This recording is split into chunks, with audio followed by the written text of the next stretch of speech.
There is no tomorrow. There is no tomorrow. There is no tomorrow.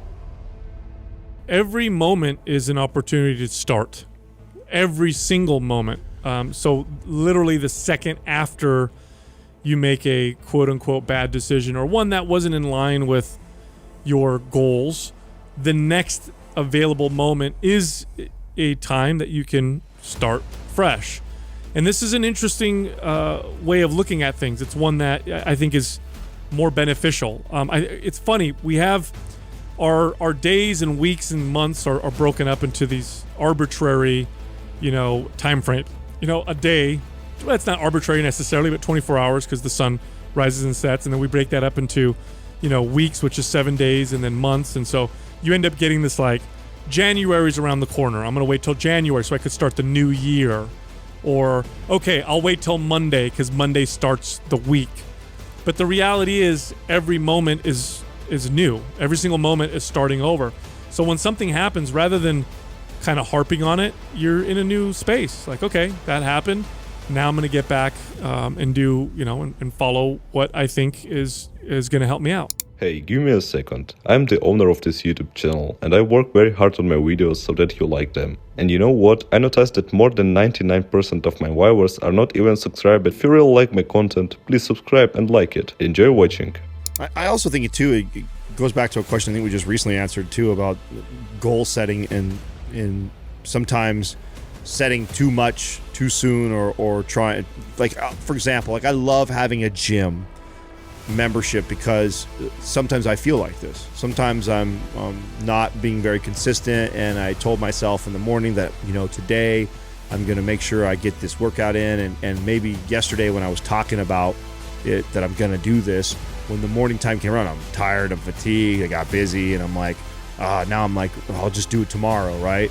Instead of I'll just do it tomorrow, if I told myself I'll do it today, maybe instead of like committing to this hardcore workout that I'm going to go do it for, I'm just going to get to the gym and be okay with, maybe I'll go to the gym and only walk on the treadmill, or maybe I'll go to the gym and only do one exercise, like just okay with that. And so I think that will help, because sometimes when you are thinking about going to do a workout, we connect workouts with this, it's got to be like an ass kicker, I got to be sweating, I have to feel that way. And as if it doesn't count. Right, exactly. As if going to the gym and actually walking on the treadmill for 20 minutes and doing 10 bicep curls doesn't count as something. That counts.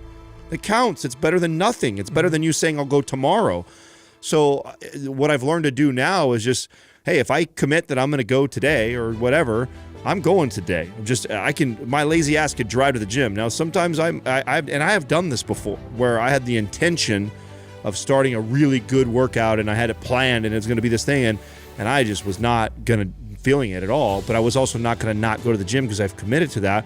And then I went there and I just walked on the treadmill for an entire hour and listened to music or read something on my phone while I'm walking there. It's like just doing that already is a step in the right direction. And sometimes we think we have to take this giant step to get started. And when we think of a giant step and you got such a busy life and all this other shit going on, it's really easy to get stuck in that mentality of, I'll start tomorrow. What would you say before? Movement creates momentum. That's right. It has to be something super simple. Like, even if you have that thought that, tomorrow, like, do something right then. Like, do some air squats, do some push. I don't even care what the fuck it is. Right. That's movement. Yes, you have to do something.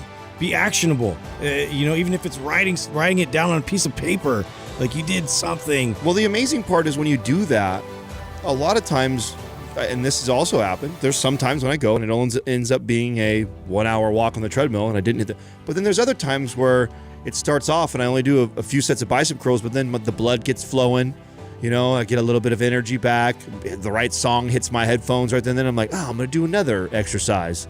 And then another exercise turns into another exercise. And then before you know it, I got a great 1 hour workout. So, be okay with, hey, I might go there and only do one thing or walk or do something, create movement like Justin's saying. Mm-hmm. But because sometimes it does end up leading into a great workout. So something that I like to visualize that helps me anytime I'm doing something difficult, because there are tasks that, we big goals that you could set for yourself that just seem insurmountable, I want to save X amount of dollars, or I want to lose 30 pounds, or I want to increase 50 pounds on this particular lift or whatever.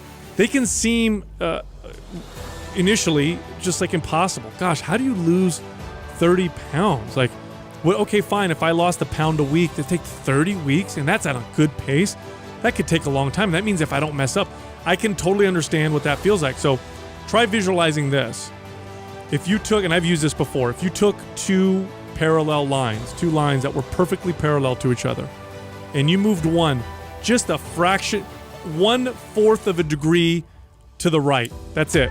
You wouldn't even be able to tell that they weren't parallel. But if you followed those two lines for a mile, 5 miles, 10 miles, 100 miles, the distance between those two lines would become vast. And the further you follow those two lines, the further apart they are, literally. And they continue to drift apart the more time you follow them down their path. That's you. So you're following some path. Just adjust it a slight degree to the direction you want to move. That's it. And then stay on that slight degree change. And then watch what happens as time passes. As time passes, more and more changes happen, and you get further and further along, and you get closer and closer to your goal. So start with something that's challenging but realistic. That's a small change. Stay there, and then wait. And trust me, you'll know when it's time to add the next small but realistic and challenging change. And then that leads to the big changes every single time.